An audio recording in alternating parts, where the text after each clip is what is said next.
কাজী সরকারকে বলবো, আপনি যে ইশতেহার দিয়েছেন, ইশতেহারের অনুকূলেই মানুষ আপনাকে ভোট দিয়েছে। যদি আপনি ইশতেহারের দাবি পূরণ না করেন তাহলে আপনি ক্ষমতা থাকতে পারেন না। একজন ইফতার ছেলে যেই পরিমাণে পড়াশোনা করে, যত ঘন্টা পড়াশোনা করে, 14 বার ডক্টরেট করলে এত ঘন্টা পড়াশোনা করার মতো আমি দেখি না। আসলে আমাদের দাবি নতুন কোনো দাবি নয়। আমরা সে সেমিনারের আয়োজন করেছি শুধু সরকার যে ইশতেহার দিয়েছেন সেটাকে স্মরণ করিয়ে দেওয়ার জন্য।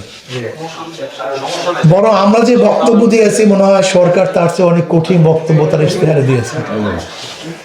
আমরা যে দাগ উত্থাপন করেছি সরকার মনে হয় তার চেয়ে অনেক বেশি আমাদের আশ্বস্ত করেছেন, তার ইশতেহারের মধ্যে আশ্বস্ত করেছেন। যে শব্দগুলি প্রয়োগ করেছেন তার ইশতেহারের মধ্যে, এই শব্দগুলি যে আসলে বাস্তবায়ন হয় তাহলে আমাদের এই বিষয়ে কোনো দাবি থাকতে পারে বলে আমি মনে করি না। থাকবি বা কিভাবে, সেসব সংকট দূর করে দিবেন।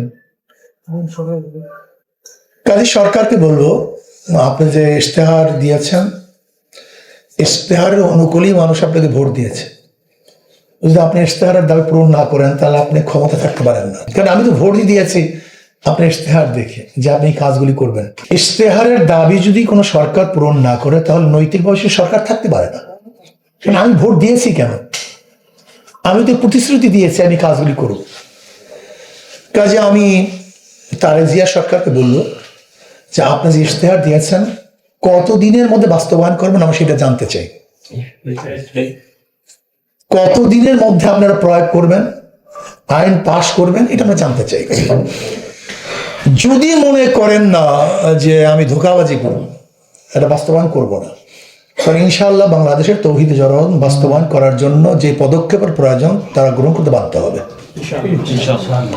আর আমি মনে করি ধর্মীয় শিক্ষক, ইসলামী শিক্ষক, এই শব্দ আমরা কেন প্রয়োগ করি? ইসলামী শিক্ষক, ধর্মীয় শিক্ষক, ইসলামী শিক্ষক তো এক না।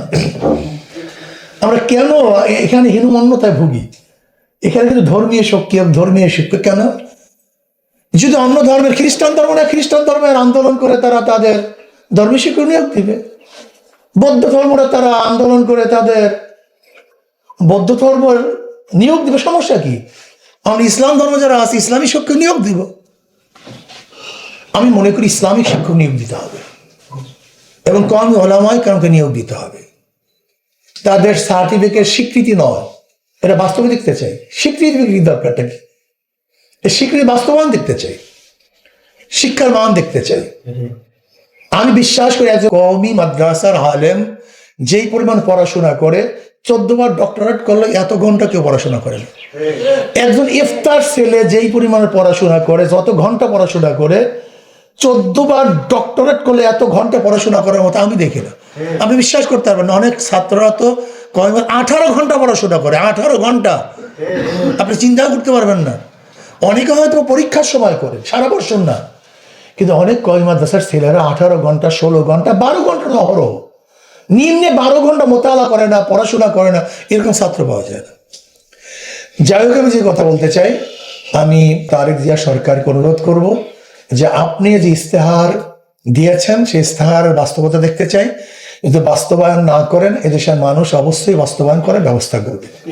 কাজে ইনশাআল্লাহ আমরা সবাই ঐক্যবদ্ধভাবে তার ইশতেহারের সমস্ত ধারাগুলি বাস্তবায়ন করলে ইনশাআল্লাহ আমি মনে করি আমাদের দাবি দেওয়া পূরণ হবে।